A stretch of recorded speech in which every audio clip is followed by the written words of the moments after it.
இறுதியாக அந்த நாள் வந்து விட்டது. என்னது சும்மாலாம் தெரியாம நடிக்காதீங்க. எவ்வளவு பெரிய அறிவிப்பு வந்துருக்கு. சவுக்கு கேஸுக்கு வந்துருச்சு, உச்சநீதிமன்றத்தில் போயிட்டு இருக்கு. அதானே இதெல்லாம் சின்ன அப்டேட்டு. அதுக்கு நடுவில் ஒரு பெரிய அப்டேட் வந்துருக்கு. என்னது? அக்கா காளியம்மாள் நாகாக்காவை விட்டு அபிஷியலாக வெளியேறிவிட்டார். வெளியேறிட்டாங்களா? கட்டம் கட்டி கடிதம் போட்டாகி விட்டது. பிசுரே போகுதே பிசுரே போகுதே. என்ன தப்புன்னு அப்படி சொல்லக்கூடாது. நான் எங்க சொன்னேன்? நான் சொல்லல, சீமான் சொன்னது தானே. அவன் சொன்னதான். அப்ப பிசுறு தட்டியாச்சு. சீமான் ஆசைப்பட்டபடி பிசுறு தட்டியாச்சு. பிசுறு தட்டி விட்டார். ஓஹோ. வெளியேறினப்ப போட்ட அந்த கடிதத்துல என்னென்ன இருக்குது, இதற்கு பின்னணியில யார் இறங்கினாங்கன்னு வருஷக்கணக்கா பேசியாச்சு. பட் இருந்தாலும் இன்னைக்கு இந்த வெளியேற்றத்திற்கான இந்த பின்னணி என்ன, யார் யாரோட உழைப்பெல்லாம் வீணா போயிருக்கு, எழுதுகிறேன் ஒரு கடிதம் அப்படின்னு எழுதிருக்காங்களா? ஆமா, அப்படின்னு எழுதியிருக்காங்க. அந்த அண்ணனுக்கும் தங்கைக்குமான அந்த பாச மடலை தான். ஆமா, என்ன காரணம் சொல்லியிருக்காங்க கட்சி விட்டு போனதுக்கு? அதைத்தான் நான் சொல்ல போறேன்.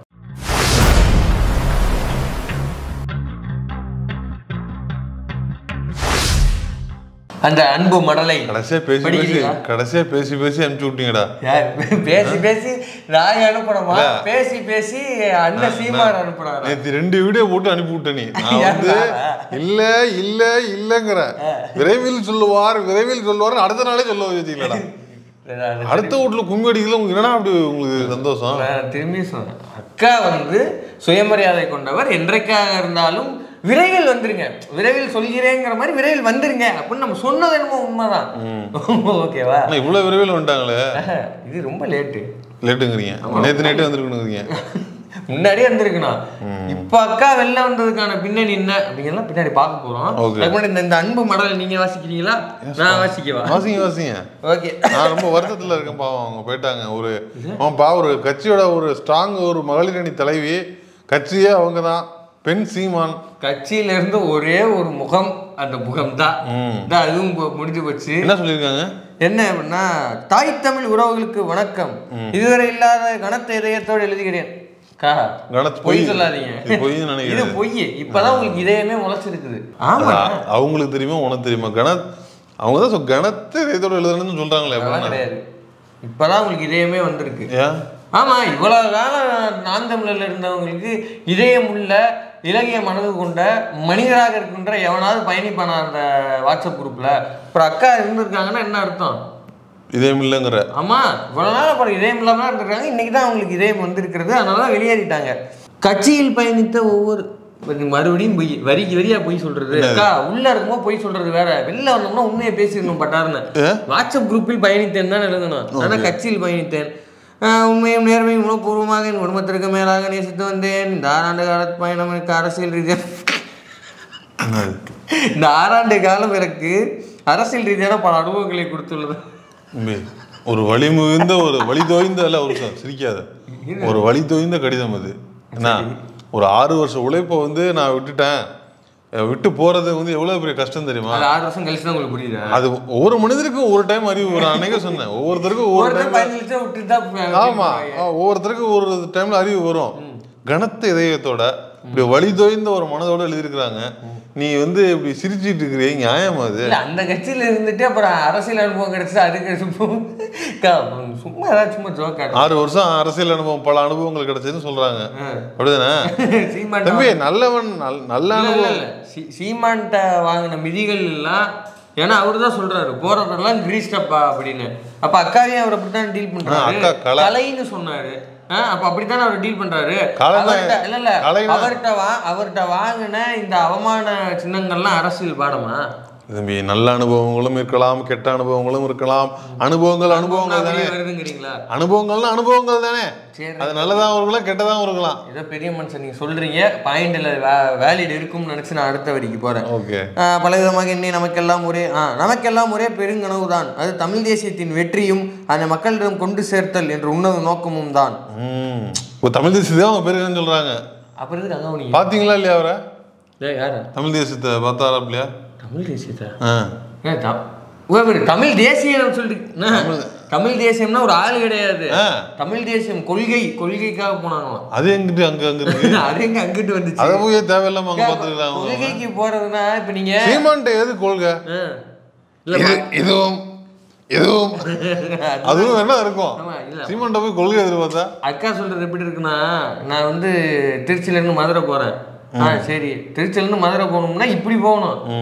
சென்னையை நோக்கி வந்துட்டு திருச்சியிலேருந்து மதுரை போய்கிட்டு இருக்கேன்னு போயிருக்கீங்க நீங்கள். கடைசிக்கு நீங்கள் மதுரைக்கு போகல. மதுரைமல்லின்னு 6 வருஷத்துக்கு அவங்க மாயாரம் தம்பி. அவங்க எதுக்கு மதுரை போகணும்? தப்பா பேசாத. அவங்க மாயாரம். இந்த கடிதத்தில் மட்டும் எல்லாம் ரைட்டாக இருக்கா? ஏன் இந்த 6 வருஷத்துல மட்டும் அக்கா ரைட்டாக பேசுறாங்களா? அது வந்து ஒரு வழிதோய்ந்த கடிதம். அதை வந்து அப்படி பார்க்காத. ஆகும்னா இதை ஒன்று சொல்லி வாய அடைச்சிருங்க. 6 வருஷம் உழைப்பு தம்பி. அது நல்லா வளர்த்தாங்க போங்க. ஆனால் இப்பாதை இவ்வளவு சீக்கிரம் முடியும் என்று நான் கனவிலும் நினைக்கவில்லை. முட்டுச்சந்தில போய் நின்றுட்டு பாதை முடிஞ்சிருச்சா? பாதையில போனா பாதை வரும், முட்டுச்சந்தில என்ன வரும்? ஒழுங்கா மேப் போட்டு போக வேண்டியதானே. இருக்கிற மேப்புக்கே இங்க இதை காணும். கூகுள் மேப்ல கரெக்டா போட்டு போனீங்கன்னா கரெக்டா இருக்கும். புரியுதுங்களா? பெரியார்னு ஒரு மேப் போட்டு போனீங்கன்னா கரெக்டா போயிருக்க முடியும். நீ வேற மேப் போட்டு போயிருக்கீங்க. நீங்க அப்புறம் அதெல்லாம் முட்டிட்டு தான் நிக்கும் போய். அப்புறம் இந்த காலத்தில் நின்றிருக்கிறேன். எனினும் காலத்தின் சூழல் உயிராக எண்ணி வழிநடத்த நாம் தமிழர் கட்சி எனும் இந்த பாதை இத்துடன் முடித்து வைக்கப்படுகிறது என்பதை மிகவும் வருத்தம். யாரால? ஆமா, அதான் சொல்லணும்ல அக்கா. இது விட்டுட்டீங்க பாருங்க. முடித்து வைக்கப்படுகிறது யாரால? சீமானாலயா இல்ல இளையண்ணி கயல்விழி அவர்களாலயா? அவங்க எங்கடா அதுல வந்தாங்க? ஒரு கட்சி பிரச்சனை இல்ல, 3வது நபர் எதுக்கு உள்ள எழுதுற நீ? கயல்விழி வந்து சீமானோட மனைவி தான். அவங்கள தேவையில்லாம எதுக்கு உள்ள எழுதுற? 2வது மனைவி அழிச்சு சொல்லுங்க. அதெல்லாம் நம்ம சொல்ல முடியாது. கோர்ட் உத்தரவு விஜயலட்சுமி அவர்கள் சீமானுக்கு முதல் மனைவியா அப்படின்ற கேள்வி எழுப்பி இருக்கிறது. அது முதல் மனைவியான்னு கேட்டானே 2வது மனைவி ஆயிடுறாங்களா? மனைவியா அப்படின்ற ஒரு கேள்வி வர்றது போல எனக்கு இவர் 2வது மனைவியா, ஏன்னா அவங்க முதல் மனைவியா அப்படின்னா கைவிழி அண்ணியார் வந்து 2வது மனைவியா. ஓகே, இந்த பிரச்சனையை நம்ம அப்புறம் வருவோம். இது தேவையில்லாதவன இல்ல, இந்த பிரச்சனை அப்புறம் வருவோம். இவங்க இப்ப உள்ள வராங்க. கைவிழி எதுக்கு உள்ள இருக்கிற நீ? இப்ப அதான் நானும் கேட்கறேன். நாம் தமிழர் ஜோம்பிகளை பற்றி என்னது அந்நியார் கயல்விழி எதுக்கு கட்சிக்குள்ள வராங்க? ஏற்கனவே இவங்க மூத்தவர் தடா சந்திரசேகரர் அவர் இறந்ததுக்கு பின்னாடி இவர் அது என்னது பொதுச் செயலாளர் போஸ்ட், அதற்கு ஒரு பெண் தான் நிற்க வேண்டும் அப்படின்னு சொன்னீங்கல்ல. கரெக்டா அந்த நேரமா பார்த்து வழக்கறிஞர் சட்டத்தரணியா எப்படி அண்ணிய போட்டாங்க? ஒரு சட்ட இது போட்டாங்களா இல்லையா? பொறுப்பு லா படிச்சிருப்பாங்க, போட்டிருப்பாங்க. அதுல என்ன இருக்கு? லா படிச்ச எல்லாத்துக்குமே நாம் தமிழர்ல போஸ்டிங் கொடுத்துருக்கீங்களா? இல்ல. அப்புறம் அன்னைக்கு மட்டும் எப்படி அந்த ப்ரிவிலேஜ் கிடைக்குது? அதை விடுங்க. இவங்க நாம் தமிழர்ல இருந்து சார்பா ஒரு கடை திறந்தாங்கல்ல, அதுக்கு அண்ணி வச்சு தானே திறந்தாங்க. கடையா? சரா கிடையாதுமா? இல்ல இவனுங்க நாம் தமிழர் கல்லு கடையா? இல்ல நாம் தமிழர் அலுவலகம் அப்படின்னு ஒரு கடை திறந்தானுங்கல்ல. ஆமா, ஞாபகம் இருக்கா இல்லையா? அண்ணியை கூட்டு போயிட்டு. ஆமா, இதுல சிறுசேரியில எங்க ஒரு இடத்துல ஒரு கடை திறந்தானுங்களா? ஆமா ஆமா ஆமா. அந்த கடை திறந்தப்ப நம்ம கேட்டோமா இல்லையா? அது எப்படி கட்சியில் எவ்வளவு பொறுப்பு இருக்கும்போது ஏன்டா அந்த கடையை திறக்குறீங்க, இவங்களை வச்சு ஏன்டா திறக்குறீங்க? அப்ப ஒரு சீமான பார்க்க வீட்டுக்கு பத்திரிகை கொடுக்க போயிருப்பாங்க. சரி, சீமான இருந்திருக்க மாட்டாரு. சரி, அண்ணி தான் இருந்திருப்பாங்க. அண்ணி அப்படி நீங்க வந்துருங்க, அண்ணி ஒரு எட்டு வந்துட்டு போங்க அப்படின்னா போய் என்ன பொறுப்பு இருக்குது? நாம் தமிழர் அலுவலகத்தை அந்த கடையை திறக்கிறதுக்கு அன்னைக்கு என்ன பொறுப்பு இருக்குதுன்னு கேட்கறேன் நான். அவங்க ஒரு குடும்ப தலைவி, அவங்களுக்கு எவ்வளவு பெரிய பொறுப்பு இருக்குது. இது திறந்து வைக்க மாட்டாங்களா? வாரிசு வராதா? இது வாரிசு வராதான்னு கேட்கறேன். எப்படி வரும் இது? அவனுக்கு புதுசா கணக்கு சொல்றாங்க அவங்க. அப்பன் வழியில் வந்தாதான் இது, அம்மன் வழியில் வந்தா அது கிடையாது. தாய் வழி இல்ல, நம்ம தந்தை வழி சமூகம் விட்டானுங்க. அப்போ முடித்து வைக்கப்படுகிறது என்றால் யாருக்காக முடித்து வைக்கப்பட்டிருக்கிறது? ஏன்னா வரலாறு நம்ம பார்க்கணும். ஒரு பொதுச் செயலாளருக்கு பெண் தான் வேணும்னு ஒரு பெண்ணை வச்சு பேச வைக்கிறாங்க. அந்த நேரம் பார்த்து அன்னைக்கு வந்து சட்ட போஸ்ட் கொடுக்குறாங்க. காளியம்மாள் அவர்கள் வந்து தொடர்ந்து புறக்கணிக்கப்படுகிறாங்க. கட்சியினுடைய மகளிர் மாநாடா, அதுக்கு அக்காவை அழைக்கல.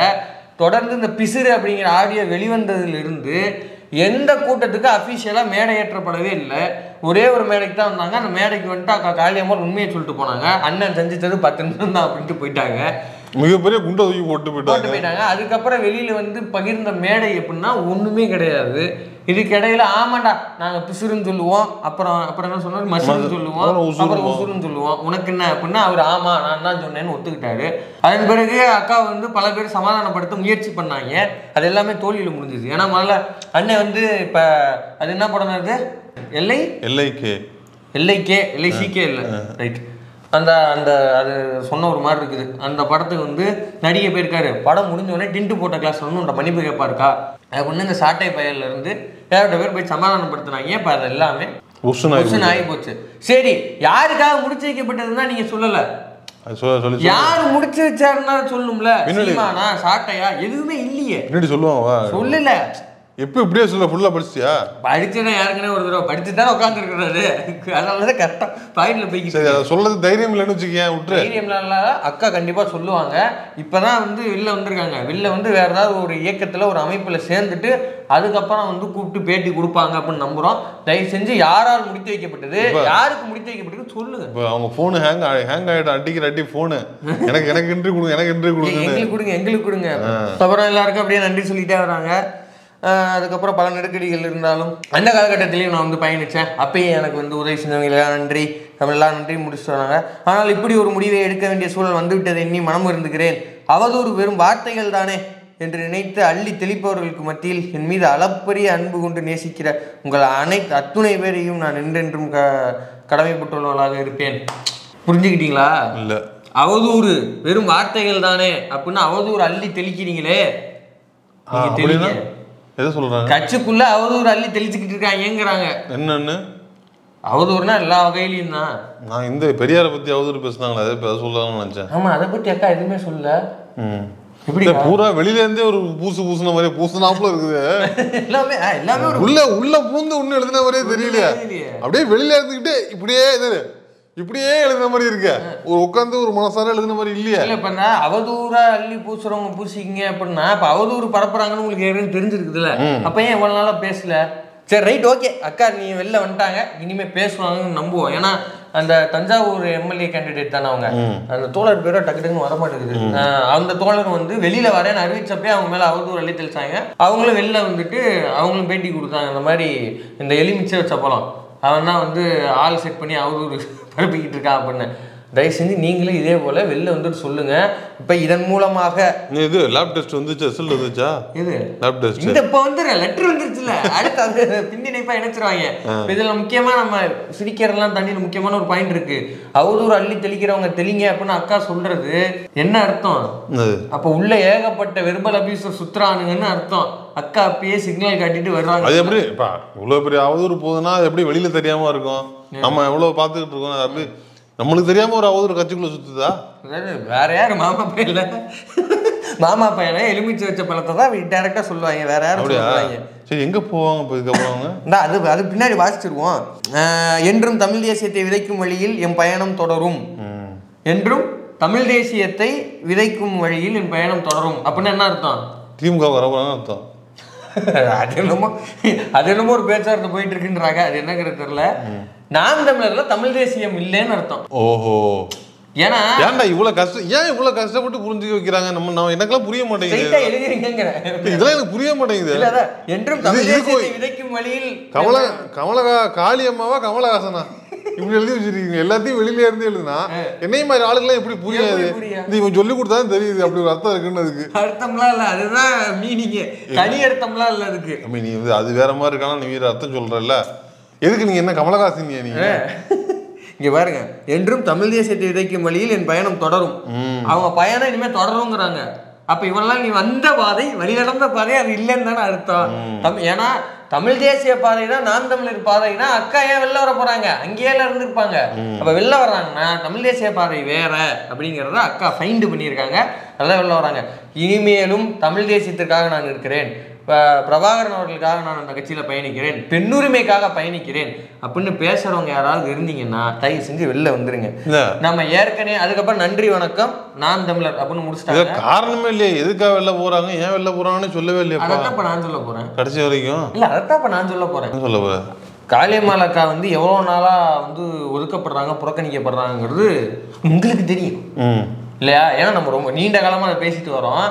ஆனா அப்பெல்லாம் இல்லாம ஏன் இப்ப வெளியேறணும்? இப்பயா ஏன் பர்டிகுலரா இப்ப வெளியேறணும்? ஏன்னா இப்பதான் இது பண்ண இப்பதான் ப்ரெஷர் ஆயிடுச்சு. ஏதோ கேட்டாங்களே ஒரு ப்ரெஷர் குக்கர். நேற்று ஏதோ நியூஸ்ல போன் பண்ணி அந்த கல்யாண மேட்ரு பத்திரிகையில சமூக செயற்பாட்டாளர்னு போட்டாங்களா? இல்ல நீ தானடா சொன்ன அப்படின்னு. அதான் இல்ல, அப்புறம் வேற என்ன? அது அவங்களுக்கு விரிச்ச வலை, வேற ஒண்ணும் இல்ல. இந்த லெட்டர் வந்துருச்சு இல்ல, வேற என்ன? என்ன காரணம்னா இப்பதான் கோர்ட் உறுதிப்படுத்துது. என்னன்னு உத்தரவு போட்டிருக்கு கோர்ட்டு? எந்த கோர்ட்டு எதை சொல்லுது? சென்னை உயர்நீதிமன்றம் சீமான் விஜயலட்சுமி அவருடைய வழக்குல கோர்ட் உத்தரவுல என்ன 7 முறை கழுகலைப்பு செய்தது உறுதியாக 7 முறை கருக்கலைப்பு செய்தது சீமான் அவர்களால் தான். பெருந்தொகையை சீமான் விஜயலட்சுமியிடம் இருந்து அபகரித்திருக்கிறார், வல்லுறவு செய்திருக்கிறார். இப்படி ஏகப்பட்ட விஷயத்தை வந்து அதுல சொல்லியிருக்கு. அப்போ இதற்கு மேல இந்த வழக்கை சாதாரணமா ஹேண்டில் பண்ண முடியாதுன்னு சொல்லியிருக்குது. இது பாலியல் வழக்குன்னு சீமான் என்ன சொல்லியிருக்காரு தெரியுமா? இது வந்து அவரு ஜட்ஜு வந்து இஷ்டத்துக்கு சொல்லியிருக்கிறாப்ல, விசாரணையின் முடிவில் நான் யார் என்று நிரூபிப்பேன்னு சொல்லியிருக்காப்லையா? அவர் இஷ்டத்துக்கு அவரு தான் பேசுவாரு. யாரு? சீமாரு. அதெல்லாம் மேட்ரு கிடையாது. அதை போய் இப்போ கோர்ட்ல சொல்லணும். ஓகேவா? கோர்ட்ல இந்த இதெல்லாம் வீராப்பெல்லாம் அண்ணன் வீராப்பும் மைக்கு முன்னாடி இருக்கும். அதனாலதான் பேர் வச்சுட்டார் மைக்கு புலிகேசின்னு அவருக்கு. அதனால அவர் மைக்கு புலிகேசியா இருப்பார். கோர்ட்ல போயிட்டு டிண்டு போட்ட கிளாஸ்லாம் வந்து மன்னிப்பு கேட்கட்டுமா ஐயான்னு கேட்காம இருந்தாருன்னா சரி, அது அங்க சொல்லட்டும். இப்போ இந்த வழக்கினுடைய விவரங்கள் இவ்வளவும் கோர்ட் உறுதிப்படுத்திருக்குன்னா சும்மா படுத்தியிருக்காது. ஏன்னா அவ்வளவு தரவுகளும் இருந்தா, அவ்வளவு ஆதாரங்களும் இருந்தாதான் கோர்ட் வந்து அதை உறுதிப்படுத்தும். அப்போ பெண்களுக்கு சீமானால பாதுகாப்பு இன்மை இருக்கு அப்படிங்கிறது. ஒரு பெண்ணுக்கு பாதுகாப்பு இல்லைங்கிறதுக்காக ஒட்டுமொத்த பெண்களையும் ஒரு பெண்ணா? விஜயலட்சுமி அண்ணியார் கொடுத்த கம்ப்ளைண்ட்லயே 2 பெண்கள் பேர் அடிபடுதா இல்லையா? சிபிச்சந்தர் கூடயே சுத்தினவரு அவர் ஒரு 3 பெண்கள் சொன்னாரா இல்லையா? அதெல்லாம் உறுதிப்படுத்தப்படலையாப்பா? அதெல்லாம் குற்றச்சாட்டு சொன்னாங்களா இல்லையா? சொன்னாங்கல்ல. இவர் நம்ம அமர்தாஸா அவர் பேர் என்ன, புதுச்சேரியோட ஃபர்ஸ்ட் பேட்ச், அவர் வந்து ஒரு பெண்ணை பற்றி சொன்னாரா இல்லையா? அதை வந்து மைனர் என்ன சொன்னாரா இல்லையா? அவங்க கூட தானே உட்காந்து சொன்னாரு. அப்ப இவ்வளவு குற்றச்சாட்டுகள் இருக்கு. இது குற்றச்சாட்டா இல்ல வந்து உண்மையா பொய்யாங்கிறது 6 ஆண்டு காலம் கூடவே நிழலாக பயணித்த அக்கா காளியம்மாள் அவர்களுக்கு தெரியும்ல. அதெல்லாம் 6 ஆண்டு காலத்துக்கு முன்னாடி நடந்தது தானே, அது இப்ப நடந்தது இல்லையில. தெரியுமா தெரியாதாங்கிறதான் கேள்வி. தெரிஞ்சிருக்கும் தானே. அப்ப இவனும் ஓப்பனாக ஒருவேளை அவங்க நீங்க சொன்ன மாதிரி 6 வருஷத்துக்கு முன்னாடி அரசு கதையா மட்டுமே அவங்க காதுக்கு வந்திருந்தாலும் கூட சமீபத்திய விவகாரங்கள் எல்லாம் அதோடைய உண்மைத்தன்மையை உறுதிப்படுத்துற மாதிரி இருக்கா? அப்ப அக்கா காளியம்மாள் அக்கா ஸ்ட்ராங்கா பிலீவ் பண்றதுக்கு பாயிண்ட் இருக்கா? இதற்கு மேலும் இந்த பாலியல் குற்றவாளி கூட அரசியல் ரீதியா டிராவல் பண்ண முடியாது அப்படின்ற உறுதிப்பாடா அக்கா எடுத்திருக்கிறாங்க. அதாவது பெண்களுக்கு பாதுகாப்பு இல்லைன்னு தெரிஞ்சுக்கிட்டு அவங்க கூட 1 லட்சம் பேர் அழைச்சிட்டு போறாங்க. அப்படியே 1 லட்சம் பேர் நீங்க குறைச்சு சொல்றீங்க? அக்காவை நீங்க அவ்வளவுதான் வேலிடேட் பண்றீங்களா? எனக்கு குறைச்சலா சொல்றேன்பா. ஒரு அமௌண்ட் குறைந்தபட்சம் 1 லட்சம் பேர் இருக்கீங்க. அக்கா வெளியேறும்போது அவங்க போனா பாதி கட்சி வெளில போன மாதிரி இருக்கா? புரியுதா இல்லையா? அவங்க போனா பல மாவட்ட செயலாளர்கள் அந்த மேட்டர் இங்கே பேசிட்டோம்னா அப்புறம் அடுத்த வீடியோக்கு என்ன பேசுவீங்க? என்னாச்சு? எத்தனை லட்சம் பேர் போக போறாங்கிறது அடுத்த வீடியோ. அதனால அதை அங்க பேசிக்குவோம். சோ இந்த உறுதிப்பாட்டோட தான் அக்கா ரொம்ப சந்தோஷமா இருக்க வேண்டியது. அப்புறம் என்ன இப்போ அவ்வளவுதான் பிசரை தட்டியாச்சுன்னு ஒரு இதுதான். அப்ப இதுதான் வந்து உண்மையான காரணம். ஸோ நாம் தமிழர் கட்சியில் பயணிக்கிற பெண்கள் கவனத்திற்கு இது சுயமரியாதை கொண்ட கொள்கைக்காக பயணிக்கிற பெண்கள் அக்கா காளியம்மாள் எடுத்த அந்த முடிவை எடுப்பாங்கிறத நம்புறோம். யாரு பர்கானாவை பார்த்து சொல்றீங்களா அந்த முடிவை? நான் யாரையும் பார்த்து சொல்ல, சுயமரியாதை கொண்ட பெண்களை பார்த்து சொல்றேன்.